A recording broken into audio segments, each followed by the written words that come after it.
Bismillahirrahmanirrahim. Assalamualaikum warahmatullahi wabarakatuh. Baik, perkenalkan, saya Ratu Noviana Sofa dari Program Studi Pendidikan Matematika Fakultas Keguruan dan Ilmu Pendidikan Universitas Serang Raya. Baik, di sini saya akan menjelaskan mini riset yang berjudul Analisis Kemandirian Belajar Matematika Siswa MTS atau SMP se-Serang Raya. Pendahuluan, percaya pada kemampuan diri sendiri adalah salah satu faktor yang mempengaruhi prestasi belajar siswa. Percaya pada kemampuan diri sendiri dapat melatih siswa untuk tidak terpengaruh dengan siswa yang lain. Semakin tinggi kepercayaan diri siswa, maka prestasi belajarnya akan semakin baik. Kemandirian belajar matematika merupakan salah satu faktor yang perlu diperhatikan untuk pencapaian prestasi belajar siswa yang maksimal.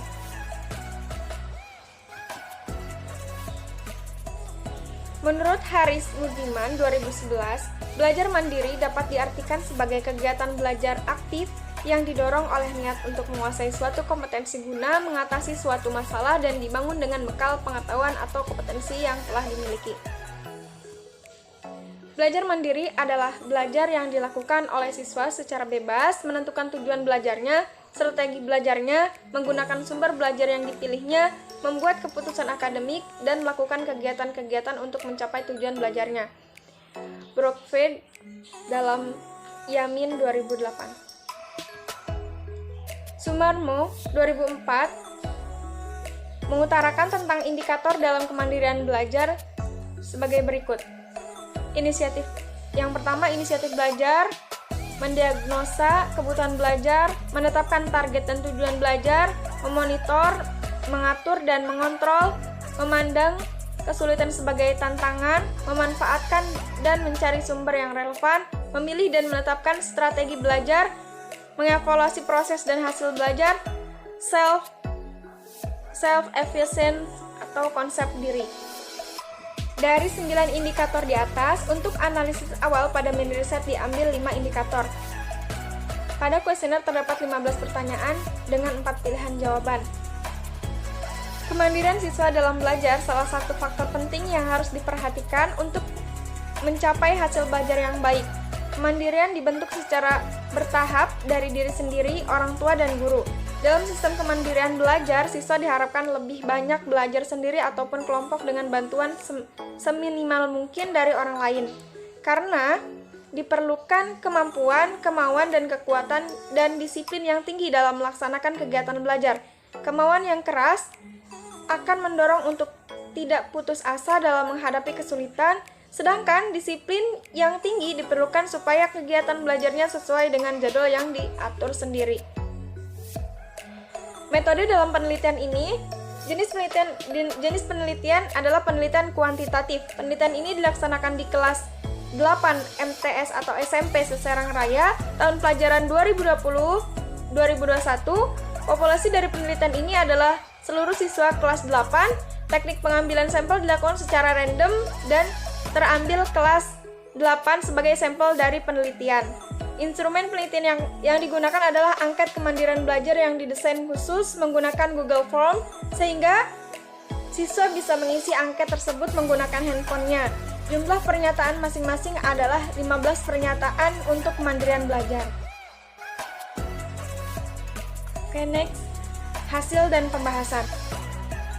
Hasil penelitian ini difokuskan kepada satu hal yang menjadi fokus dalam penelitian ini, yaitu kemandirian belajar. Belajar mandiri adalah belajar yang dilakukan oleh siswa secara bebas, menentukan tujuan belajarnya, strategi belajarnya, menggunakan sumber belajar yang dipilihnya, membuat keputusan akademik, dan melakukan kegiatan-kegiatan untuk mencapai tujuan belajarnya. Brookfield dalam Yamin 2008. Sumarno 2004 mengutarakan tentang indikator dalam kemandirian belajar sebagai berikut. 1. Inisiatif belajar. 2. Mendiagnosa kebutuhan belajar. 3. Menetapkan target dan tujuan belajar. 4. Memonitor, mengatur, dan mengontrol. 5. Memandang kesulitan sebagai tantangan. 6. Memanfaatkan dan mencari sumber yang relevan. 7. Memilih dan menerapkan strategi belajar. 8. Mengevaluasi proses dan hasil belajar. 9. Self-efficacy konsep diri. 9 konsep diri.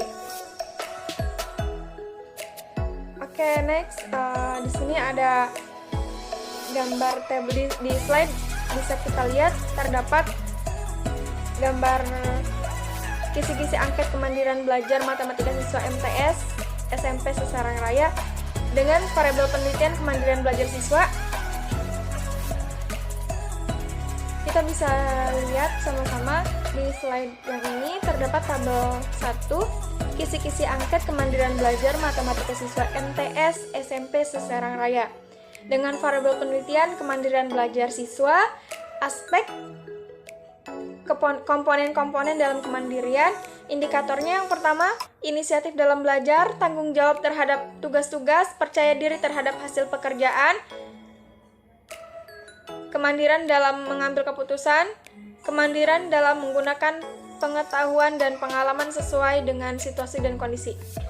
Dengan item positif, inisiatif belajar 3 item positif dan 1 item negatif, jumlah item 4, tanggung jawab terhadap tugas-tugas 3 item positif dan 1 item negatif, jumlah item 4, dan yang ketiga, indikator yang ketiga, percaya diri terhadap hasil pekerjaan dengan item positif 1 dan item negatif 3, jumlah item 2. Untuk selanjutnya, indikator yang keempat, kemandirian dalam mengambil keputusan.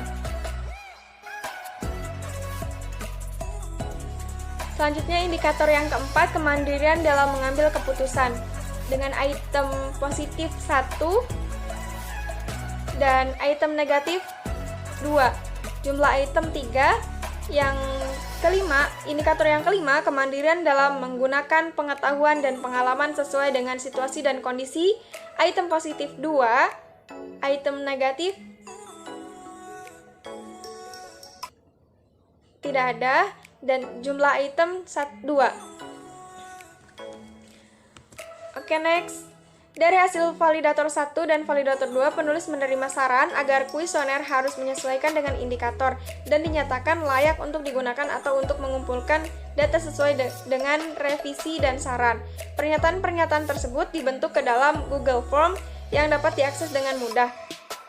Tahap selanjutnya, penulis melakukan uji validitas dan reliabilitas yang ditunjukkan pada tabel. Dari hasil tersebut, memberikan indikasi bahwa kuesioner dan soal yang disusun penulis dapat digunakan untuk menganalisis kemandirian belajar matematika siswa MTS atau SMP Semarang Raya. Oke, next. Kita bisa dilihat di slide terdapat gambaran bagaimana kuesioner ataupun angket yang sudah dibentuk dalam Google Form. Seperti ini, angket kemandirian belajar siswa, dan beserta pilihannya selalu, sering, kadang-kadang, dan tidak pernah. Dengan identitas siswa dan diisi dengan identitas siswa, nama, kelas, dan asal sekolah. Oke, next. Selanjutnya, tabel 3 hasil validasi kuesioner dan butir soal kemandirian belajar matematika siswa. Berdasarkan output di atas, diketahui angka ER hitung X1 sebesar 0,755, X2 sebesar 0,091, X3 sebesar 0,769, X4 sebesar 0,164, X5 sebesar min 0,260, X6 sebesar min 0,439, X7 sebesar min 0,179, X8 sebesar 0,768, X9 sebesar 0,768, X10 sebesar 0,729, X11 sebesar 0,712, X12 sebesar 0,796, X13 sebesar 0,729, X14 sebesar 0,652, dan yang terakhir X15 sebesar 0,751. Hasil tersebut menunjukkan bahwa pernyataan item nomor 1, 3, 6, 8, 9, 10, 11, 12, 13, 14, dan 15 adalah data valid karena R hitung lebih besar dari R tabel. Sedangkan pernyataan nomor 2, 4, 5, dan 7 adalah data yang tidak valid karena R hitung lebih kecil dari R tabel. Oke, next. Tabel 4, hasil reliabilitas kuesioner dan butir soal kemandirian belajar matematika siswa. Bisa dilihat di slide. Kesimpulan, berdasarkan output reliabilitas di atas, diketahui angka Cronbach's alpha adalah sebesar 0,738. Jadi, angka tersebut lebih besar dari angka minimal Cronbach's alpha yakni 0,6. Oleh karena itu, dapat disimpulkan bahwa instrumen penelitian yang digunakan dapat dikatakan reliable atau handal. Kesimpulan. Next. Kesimpulan. Berdasarkan hasil penelitian mengenai tingkat kemandirian belajar matematika siswa MTS atau SMP Semarang Raya menghasilkan 11 pertanyaan kuesioner yang mampu mengukur tingkat kemandirian belajar siswa guna meningkatkan keaktifan dan hasil belajar siswa pada saat pembelajaran online. Hasil uji coba dengan menggunakan SPSS menyatakan banyak instrumen validi dan reliable serta layak digunakan untuk mengukur tingkat kemandirian belajar matematika siswa MTS atau SMP. Adapun saran dari penulis untuk penelitian tindak lanjut yakni melakukan perkembangan instrumen dengan bentuk lain seperti wawancara, observasi, ataupun soal tes. Selain itu, perlu dilakukan pula pengembangan instrumen yang dapat dikolaborasikan dengan penerapan model atau pendekatan pembelajaran tertentu guna membantu proses pembelajaran di saat pandemi COVID-19 ini. Thank you for watching. Baik, cukup sekian penjelasan dari saya. Terima kasih. Wassalamualaikum warahmatullahi wabarakatuh.